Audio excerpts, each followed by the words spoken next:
ನಮಸ್ಕಾರ. ರಿವ್ಯೂ ಚಾನೆಲ್ಗೆ ಸ್ವಾಗತ. ನಾನು ಸೌಖ್ಯ ಗಾಂವ್ಕರ್. ಬಜೆಟ್ ಮಂಡಿಸೋದಿಕ್ಕೆ ಹೊರಟಿರೋ ಸಿದ್ದರಾಮಯ್ಯನವರಿಗೆ ಶಾಕ್.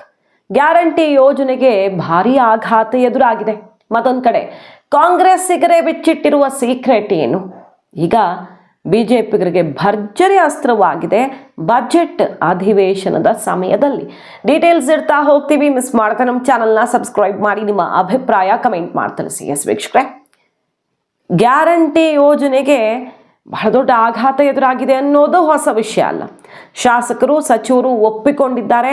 ಅನುದಾನ ಇಲ್ಲ, ಅಭಿವೃದ್ಧಿ ಇಲ್ಲ ಅನ್ನೋದನ್ನ ಹೇಳಿದ್ದಾರೆ. ಸಿದ್ದರಾಮಯ್ಯನವರೊಬ್ಬರನ್ನ ಬಿಟ್ಟು, ಅವ್ರು ಎರಡೂ ಮಾಡ್ತಿದ್ದೀವಿ, ಅಭಿವೃದ್ಧಿ ಗ್ಯಾರಂಟಿ ಅಂತ ಹೇಳ್ತಾರೆ, ಅವರನ್ನು ಬಿಟ್ಟು ಬೇರೆ ಎಲ್ಲರೂ ಓಪನ್ ಆಗಿ ಒಪ್ಕೊಂಡಿದ್ದಾರೆ.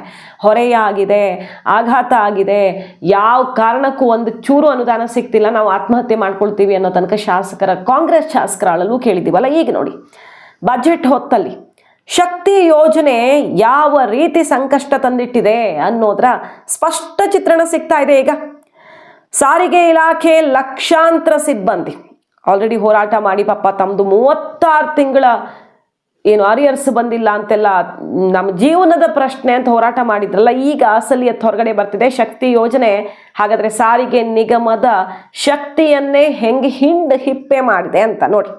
ಲಕ್ಷಾಂತರ ಸಿಬ್ಬಂದಿ ಭವಿಷ್ಯ ನಿಧಿಗೆ ಸಂಕಷ್ಟ ತಂದಿಟ್ಟ ಶಕ್ತಿ ಯೋಜನೆ ಅನ್ನುವ ವಿಷಯ ಈಗ ಬಹಳ ದೊಡ್ಡ ಆಕ್ರೋಶಕ್ಕೆ ಕಾರಣ ಆಗ್ತಿರೋದು. ಸಾರಿಗೆ ನಿಗಮದ MD ಬರೆದಿರೋ ಪತ್ರ ಈಗ ಬಯಲಾಗಿದೆ. ಎಲ್ಲ ವಿಷಯಗಳು, ಇದು ಯಾರು ಆರೋಪ ಮಾಡ್ತಿರೋದಲ್ಲ ರೀ, ಬಿಜೆಪಿ ಹೇಳ್ತಿರೋದಲ್ಲ, ಮೀಡಿಯಾಗಳು ಹೇಳ್ತಿರೋದಲ್ಲ.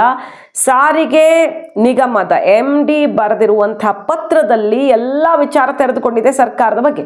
ಸಾರಿಗೆ ನಿಗಮಗಳಿಗೆ ಶಕ್ತಿ ಯೋಜನೆ ಹಣವೇ ಬರ್ತಿಲ್ಲ, ತೀವ್ರತರವಾದ ಆರ್ಥಿಕ ಸಂಕಷ್ಟ ಸಿಕ್ಕಾಪಟ್ಟೆ, ಎಲ್ಲಿ ತನಕ ಅಂದ್ರೆ ಭವಿಷ್ಯ ನಿಧಿಗೂ ಕೊರತೆ ಆಗೋ ರೀತಿಯಲ್ಲಿ ಉಂಟಾಗಿದೆ. ಬಜೆಟ್ನಲ್ಲಿ ಅನುದಾನ ಕೊಡದೇ ಇದ್ರೆ ಈ ಸಲ ಸಾರಿಗೆ ನಿಗಮಗಳಿಗೆ ಬಹಳ ದೊಡ್ಡ ಸಂಕಷ್ಟ ಗ್ಯಾರಂಟಿ ಅನ್ನೋದನ್ನ ಆ ನಿಗಮದ MD ತಿಳಿಸ್ಕೊಟ್ಟಿದ್ದಾರೆ ಪತ್ರ ಬರೆದು ಸರ್ಕಾರಕ್ಕೆ. ಈ ಬಾರಿ ಬಜೆಟ್ ಅಲ್ಲಿ ಶಕ್ತಿ ಯೋಜನೆಗೆ 10,613 ಕೋಟಿ ಕೊಡಿ ಅಂತ ಸರ್ಕಾರಕ್ಕೆ ನಿಗಮಗಳೆಲ್ಲ ಪತ್ರ ಬರೆದಿದ್ದಾವೆ. ಅದು ಕೊಡದೇ ಇದ್ರೆ ನಾವು ಮುಂದುವರಿಯೋದೇ ಕಷ್ಟ, ಬಹಳ ದೊಡ್ಡ ಸಂಕಷ್ಟಕ್ಕೆ ಸಿಕ್ಕಾಕೊಂಡಿದ್ದೀವಿ ಅಂತ. ಸಾರಿಗೆ ನಿಗಮದಲ್ಲಿ ಸಂಕಷ್ಟ ಅನ್ನೋ ಪ್ರಶ್ನೆ ಬಂದಾಗೆಲ್ಲ ರಾಮಲಿಂಗಾರೆಡ್ಡಿ ಅವ್ರನ್ನ ಕೇಳಿ, CM ಕೇಳಿ ಏನ್ ಹೇಳ್ತಾರೆ ಅವರು. ಬಿಜೆಪಿ ಅವಧಿಯಲ್ಲಿ ಇರ್ಲಿಲ್ವಾ ಸಾರಿಗೆ ನಿಗಮದಲ್ಲಿ? ಆವಾಗ್ಲೂ ಸಮಸ್ಯೆ ಇತ್ತು, ಯಾವಾಗ್ಲೂ ಇರುತ್ತೆ, ಮ್ಯಾನೇಜ್ ಮಾಡ್ತಾ ಇರ್ತೀವಿ ಅಂತಾರಲ್ಲ, ಅದನ್ನೂ ಹೇಳಿದ್ದಾರೆ MD.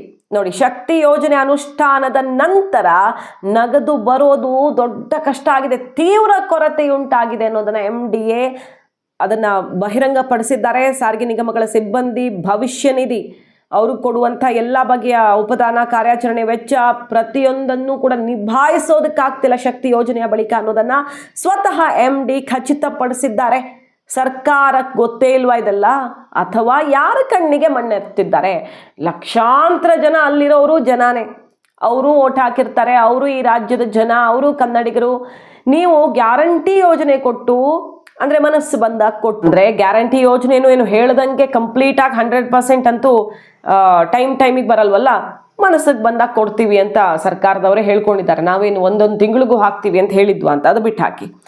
ಈಗ ಈ ರೀತಿಯ ದೊಡ್ಡ ಸಹಕಾರ ನಿಮ್ಮ ಬಲಕ್ಕಾಗಿ ಅಂತ ಹೇಳ್ಕೊಂಡು ಜನರನ್ನು ಮತ್ತೆ ಸಂಕಷ್ಟಕ್ಕೆ ತಳ್ಳಿದ್ರೆ, ನೌಕರರನ್ನೇ ಈ ರೀತಿ ಪಾತಾಳಕ್ಕೆ ತಳ್ಳಿದ್ರೆ ಏನಕ್ಕೆ ಗ್ಯಾರಂಟಿ ಕೊಟ್ಟಂಗಾಯ್ತು? ಇದ್ರ ಪ್ರಯೋಜನ ಏನಾಯ್ತು ಅನ್ನೋ ಆಕ್ರೋಶ ಸಿಡಿಯಲ್ವಾ? ನೋಡಿ, ಅದನ್ನೇ ಈಗ MD ವಿವರಿಸ್ತಾ ಇದ್ದಾರೆ. 4 ಸಾರಿಗೆ ಸಂಸ್ಥೆಗಳಿಗೆ 7,313 ಕೋಟಿ ಹೊಣೆಗಾರಿಕೆ. ಏನು ಮಾಡೋದು? 7,313 ಕೋಟಿ ಎಲ್ಲಿಂದ ಸೇರಿಸ್ಬೇಕು ಇದನ್ನ? ಸಾರಿಗೆ ಇಲಾಖೆ ಕಾರ್ಯದರ್ಶಿಗೆ KSRTC MDನೇ ಪತ್ರವನ್ನು ಬರೆದಿದ್ದಾರೆ.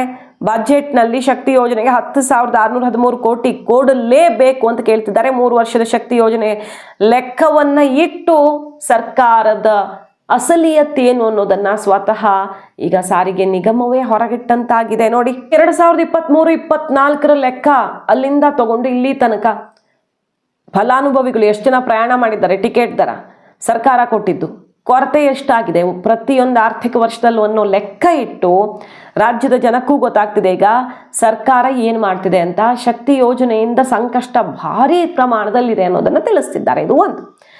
ಇದು ಒಂದೇ ಅಲ್ಲ, ಎಲ್ಲ ಬಗೆಯ ಗ್ಯಾರಂಟಿ ಎಫೆಕ್ಟ್ ಏನಾಗಿದೆ ರಾಜ್ಯದಲ್ಲಿ ಅನ್ನೋದನ್ನು ಗಮನಿಸ್ತಾ ಇದ್ದೀವಲ್ಲ. ಈಗ ನೋಡಿ, ದಲಿತರ ಅಭಿವೃದ್ಧಿಗೆ ಅಂತಾನೆ ಇಟ್ಟಿರುವ ಹಣವನ್ನ ಯಾವ ರೀತಿ ಮಿಸ್ಯೂಸ್ ಮಾಡ್ಕೊಂಡಿದ್ದಾರೆ ಅನ್ನುವ ಆಕ್ರೋಶದ ನಡುವೆಯೇ ಇದ್ರ ಬಗ್ಗೆ ಬಹಳ ಗಂಭೀರವಾದಂಥ ಆಕ್ರೋಶ ಇದೆ. ಸಾವಿರ ಕೋಟಿ, 11,000 ಕೋಟಿ, 14,000 ಕೋಟಿ ಎಲ್ಲ ಈ ಕಡೆ ಡೈವರ್ಟ್ ಯಾಕೆ ಮಾಡ್ಕೊಂಡ್ರಿ? ನಾನೇ ಕೊಟ್ಟೆ, BJP ಅವ್ರು ಎಲ್ಲೂ ಕೊಟ್ಟೇ ಇರಲಿಲ್ಲ, ನಾವು ಕೊಟ್ವಿ ಅಂತ ಹೇಳ್ಕೊಳ್ಳೋ ಸಿದ್ದರಾಮಯ್ಯನವರು ಯಾಕೆ ಹಾಗಾದ್ರೆ ಅವರಿಗೆ ಮೀಸಲಿಟ್ಟ ಹಣವನ್ನು ಗ್ಯಾರಂಟಿಗೆ ಡೈವರ್ಟ್ ಮಾಡಿದ್ರು ಅನ್ನೋ ಆಕ್ರೋಶ, ಅದ್ರ ಬಗ್ಗೆ ಚರ್ಚೆ ಅಂತೂ ಬೇಕಾದಷ್ಟು ಆಗಿದೆ ಅಲ್ವಾ.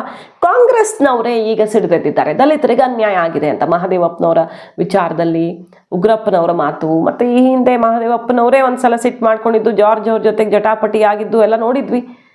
ಸೊ ದಲಿತರಿಗೆ ಅನ್ಯಾಯ ಆಗಿದೆ ಈ ಸರ್ಕಾರದಲ್ಲಿ ಅನ್ನೋದನ್ನ ಕಾಂಗ್ರೆಸ್ನವರೇ ಮಾತಾಡೋಕೆ ಶುರು ಮಾಡಿಬಿಟ್ರ. ಇದೀಗ BJPಗೆ ಅಸ್ತ್ರವಾಗಿ ಪರಿಣಮಿಸಿದೆ.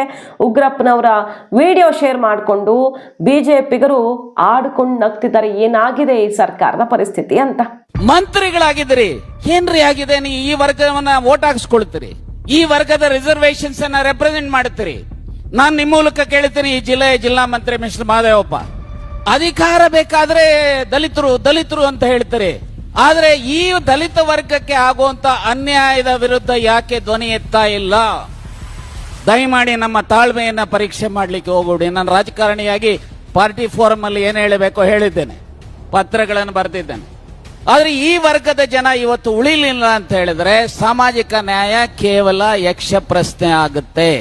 ಸೊ ಕರ್ನಾಟಕದಲ್ಲಿ ದಾಖಲೆಯ ಬಜೆಟ್ ಮಂಡಿಸೋದಕ್ಕೆ ಹೊರಟಿರೋ ಸಿದ್ದರಾಮಯ್ಯನವ್ರಿಗೆ ಭಾರಿ ಆಘಾತ ಎದುರಾಗಿದೆ. ಈಗ ಒಂದ್ ಕಡೆಗೆ ತೆರಿಗೆ ಬರಬೇಕಾಗಿರೋದು ಖೋತ ಆಗಿದೆ, ಏನು ಕಡಿಮೆ ಅಲ್ಲ, ಬಹಳ ದೊಡ್ಡ ಪ್ರಮಾಣದಲ್ಲಿ 15-16 ಸಾವಿರ ಕೋಟಿ ಕೊರತೆ ಆಗುತ್ತೆ ಅಂತಾನೆ ಹೇಳ್ತಿರೋದು. ಅಬಕಾರಿಲೂ ಅದೇ ಬೆಸ್ಟ್ ಇರೋದ್ರಲ್ಲಿ ಟಾರ್ಗೆಟ್ ರೀಚ್ ಆಗಿರೋದು, ಅಲ್ಲೂ ಕೊರತೆ, ಅಬಕಾರಿಲೂ ಕೊರತೆ, ಮುದ್ರಾಂಕ ಶುಲ್ಕ, ವಿವಿಧ ನೋಂದಣಿ, ಅದು ಇದು ಅನ್ಕೊಂಡು ಎಲ್ಲ ಕಡೆಯಿಂದಲೂ ಕೂಡ ಸರ್ಕಾರದ ಬೊಕ್ಕಸಕ್ಕೆ ನಷ್ಟವಾಗ್ತಾ ಇದೆ. ಅದಕ್ಕೆ ಗ್ಯಾರಂಟಿ ಕಾರಣದಿಂದ ಬಂಡವಾಳ ವೆಚ್ಚ ಕಡಿಮೆ ಆಗಿದ್ರೆ, ಅಭಿವೃದ್ಧಿ ಆಗದೇ ಇದ್ರೆ ಅದರ ತೆರಿಗೆ ಬರೋದು ಕೂಡ ಇನ್ ರಿಟರ್ನ್ ಕಡಿಮೆ ಆಗುತ್ತೆ. ಸೊ ಅದು ರೀಸನ್ ಇರಬಹುದು, ಹಲವಾರು ಕಾರಣಗಳಿವೆ. ಗ್ಯಾರಂಟಿಯದ್ದು ದೊಡ್ಡ ಎಫೆಕ್ಟ್ ಇದೆ, ತೆರಿಗೆಗೂ ಹೊಡೆತ ಬಿದ್ದಿದೆ. CAG ರಿಪೋರ್ಟ್ ಕೂಡ ಕರ್ನಾಟಕದಲ್ಲಿ ಗ್ಯಾರಂಟಿ ಆರ್ಥಿಕ ಭವಿಷ್ಯಕ್ಕೆ ಮಾರಕ ಅನ್ನೋದನ್ನ ಹೇಳಿ ಅದು ಜಟಾಪಟಿ ಕಾರಣ ಆಗಿತ್ತು.